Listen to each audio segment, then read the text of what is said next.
Titre: Le petit robot et le jardin des bonnes habitudes. Il était une fois, dans une ville animée et colorée, un jeune robot nommé Echo. Conçu pour aider les habitants de la ville, Echo avait été programmé pour ramasser les déchets, arroser les jardins publics et entretenir les parcs. Grâce à son allure sympathique et à sa voix douce, il était aimé de tous, surtout des enfants. Un jour ensoleillé, Echo décida de passer son après-midi dans le jardin de la ville, un lieu qu'il adorait pour ses fleurs vibrantes de couleurs et ses arbres majestueux.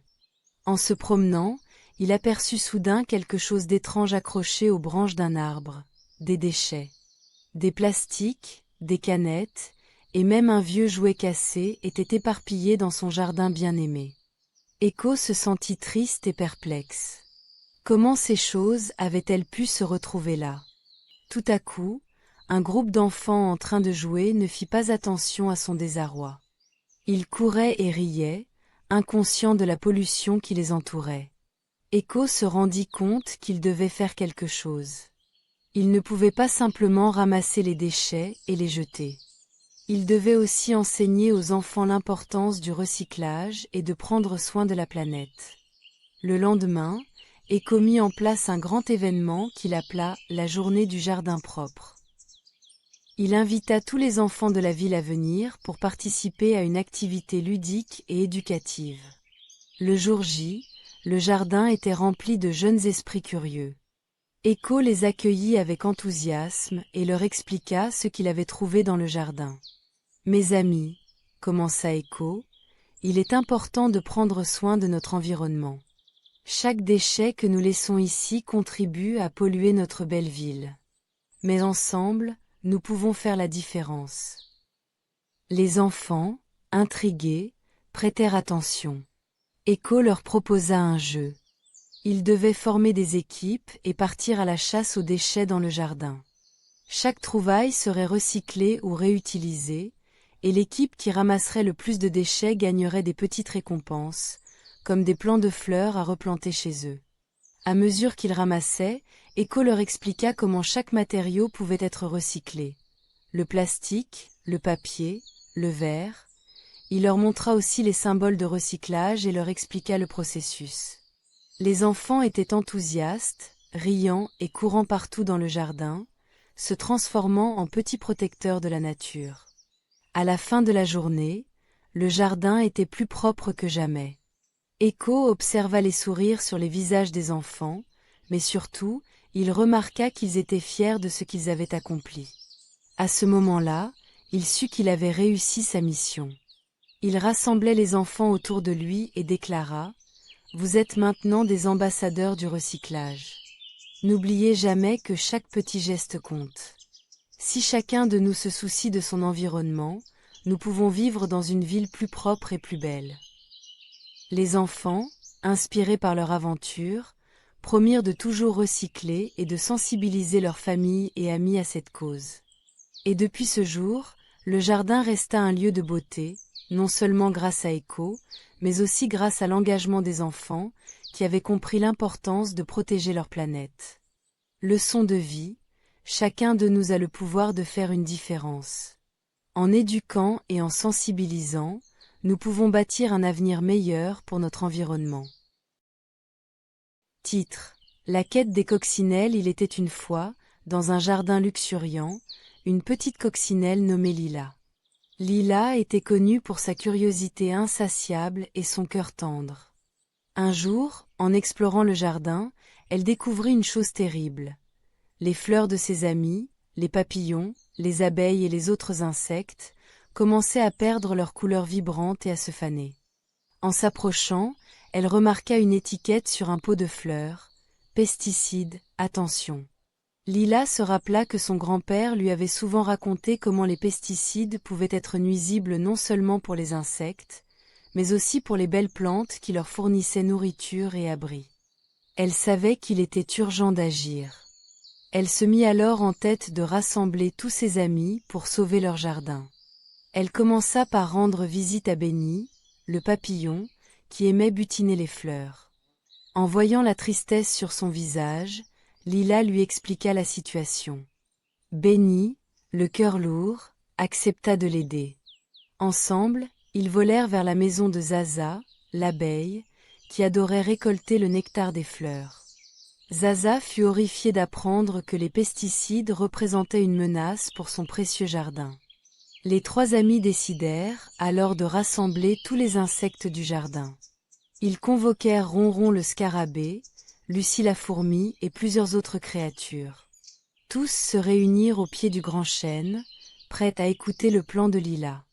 Elle leur expliqua qu'ils devaient œuvrer ensemble pour sensibiliser les humains au danger des pesticides. Le groupe d'insectes décida d'organiser une grande fête dans le jardin pour attirer les humains et leur montrer la beauté des fleurs et la joie qu'elle apportait à leur vie. Ils se mirent au travail, décorant le jardin avec des pétales de fleurs et des lumières scintillantes créées par des lucioles amies. Le jour de la fête, le jardin brillait de mille feux. Les humains, attirés par les éclats de couleurs et la douce mélodie des chants d'insectes, commencèrent à affluer. Lila et ses amis exécutaient des danses et partageaient leurs histoires. Soudain, l'un des humains, un jeune garçon nommé Tom, s'approcha et observa avec émerveillement. Impressionné par la magnificence du jardin et la détermination de ses habitants, Tom commença à poser des questions. Lila s'en saisit comme d'une occasion parfaite pour lui parler des pesticides et de leurs effets néfastes. Les autres insectes, emportés par leur passion, s'ajoutèrent à la conversation, expliquant combien chaque fleur, insecte et créature vivante jouait un rôle crucial dans l'écosystème. Tom, touché par leur histoire, promit de parler à ses parents. Ensemble, ils pourraient chercher des alternatives aux produits chimiques nocifs et promouvoir un jardin plus sain et durable. À la fin de la fête, les insectes savaient qu'ils avaient réussi à faire passer leur message. Le jardin redevint un lieu de vie où les fleurs s'épanouirent à nouveau, rayonnantes et colorées. Des semaines plus tard, en voyant que les humains prenaient soin de leur espace, Lila réalisa que même les plus petites voix pouvaient faire une grande différence. La leçon de cette aventure demeura gravée dans leur cœur. L'union fait la force et chaque petit geste compte dans la protection de notre planète. Ainsi, la coccinelle curieuse et ses amis continuèrent à veiller sur leur jardin, conscients qu'ils étaient tous de précieux gardiens de la nature. Fin. Titre: Le chat de l'étoile. Il était une fois, dans un petit village en bordure d'une vaste forêt, un groupe d'amis inséparables. Lila, une jeune fille pleine de curiosité, Hugo, un passionné de science, et Émile, un artiste rêveur. Un jour, alors qu'ils exploraient la forêt, ils rencontrèrent un chat étrange aux yeux brillants. Ce n'était pas un chat ordinaire, il avait le pouvoir de parler. « Bonjour, enfant, » dit le chat. « Je suis Astra, le chat de l'étoile, et j'ai besoin de votre aide.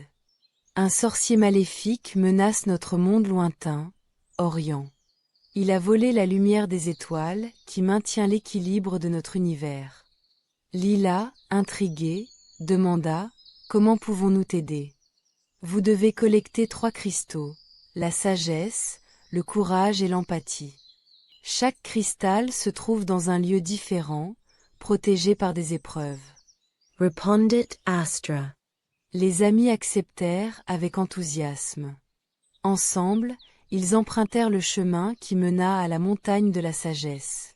Première épreuve. La sagesse arrivée au sommet, ils rencontrèrent une vieille chouette gardienne.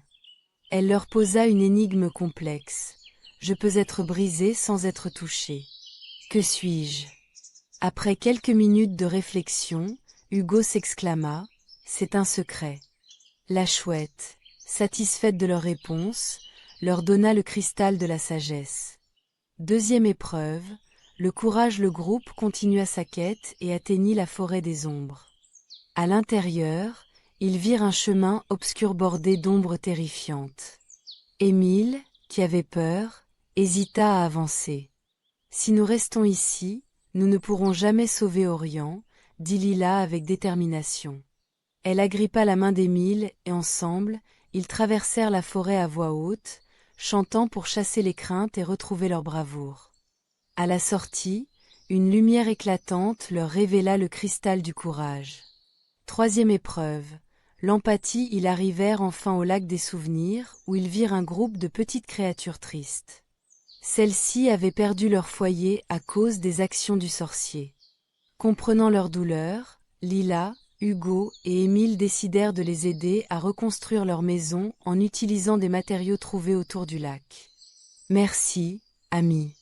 En échange de votre bonté, prenez ce cristal de l'empathie, dirent les créatures, le cœur rempli de gratitude. La bataille finale, les trois amis, maintenant armés des cristaux, retournèrent auprès d'Astra. Ensemble, ils unirent les cristaux pour former une puissante lumière. Astra leur révéla l'emplacement du sorcier, un château sombre dans un autre royaume. Avec courage et détermination, ils s'y rendirent et confrontèrent le sorcier, qui tenta de les arrêter avec des illusions. « Vous ne pouvez pas vaincre l'obscurité, » dit-il avec arrogance. « La sagesse, le courage et l'empathie peuvent illuminer les coins les plus sombres, » répondit Lila. Les amis unirent leurs forces, et la lumière des cristaux neutralisa le sorcier, restituant la lumière des étoiles et sauvant Orient. La leçon de retour chez eux, les amis réalisèrent que leur aventure leur avait enseigné une précieuse leçon. La véritable force réside dans l'union de la sagesse, du courage et de l'empathie.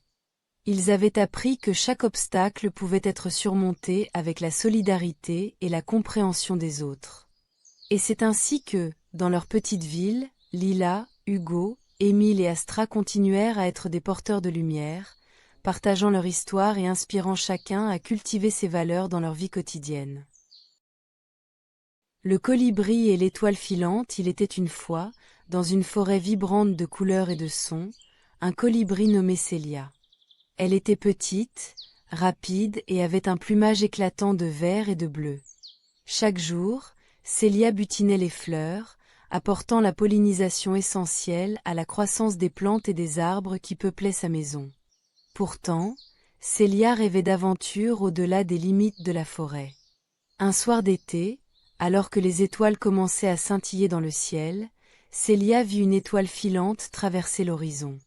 Elle ferma les yeux et fit un vœu: « J'aimerais être un héros, capable de protéger ma forêt. » À ce moment-là, une douce lumière enveloppa Célia. À sa grande surprise, elle sentit des changements en elle. Elle avait été transformée en super-héros, dotée de pouvoirs extraordinaires. Désormais, Célia pouvait voler plus vite que le vent, communiquer avec tous les animaux de la forêt et même créer des barrières de lumière pour protéger son environnement. Sa mission commença lorsque des créatures fantastiques, appelées les ombromanciens, apparurent dans la forêt. Ils étaient de grandes ombres effrayantes qui volaient la lumière des fleurs et mettaient en danger l'équilibre fragile de l'écosystème. Célia prit son courage à deux mains et décida d'affronter ces créatures. Elle parcourut la forêt, trouvant ses amis, un hibou sage nommé Oliver, une grenouille chantante nommée Léa et un vieux chêne majestueux, pour les aider dans cette quête. Ensemble, ils élaborèrent un plan pour récupérer la lumière volée et redonner vie aux fleurs. La première étape consistait à distraire les ombromanciens. Oliver, avec sa sagesse, suggéra d'utiliser le chant mélodieux de Léa pour attirer leur attention. Célia, armée de ses nouveaux pouvoirs, créa une lumière scintillante qui éblouissait les ombromanciens. En les attirant, ils parvinrent à s'approcher suffisamment pour libérer la lumière des fleurs capturées. Avec un travail d'équipe astucieux, ils purent récupérer toutes les lueurs et, dans un acte de bravoure, Célia affronta le chef des ombromanciens. Elle lui déclara: « Notre forêt est un lieu de partage et de lumière. Prenez ce que vous voulez, mais laissez-nous la beauté de notre environnement. » Touché par la détermination de Célia, le chef comprit que sa quête de lumière ne devait pas se faire au détriment des autres. Finalement, il accepta de partir, et les ombromanciens disparurent dans l'ombre, promettant de protéger les merveilles de la forêt. Célia remercia tous ses amis pour leur aide précieuse. Ils célébrèrent ensemble le retour de la lumière, et la forêt retrouva sa magie. La leçon de vie: Célia apprit que chacun, peu importe sa taille ou ses capacités, pouvait faire une grande différence quand il travaillait avec d'autres. L'entraide, le courage et la détermination sont les véritables clés pour surmonter les obstacles. Depuis ce jour, Célia prit le temps de partager ce qu'elle avait appris avec tous les habitants de la forêt, et ensemble, ils veillèrent à toujours protéger leur précieux écosystème. Et ainsi, la petite étoile filante devint une légende, inspirant tous les êtres de la forêt à croire en leur potentiel et à défendre leur maison avec amour et solidarité.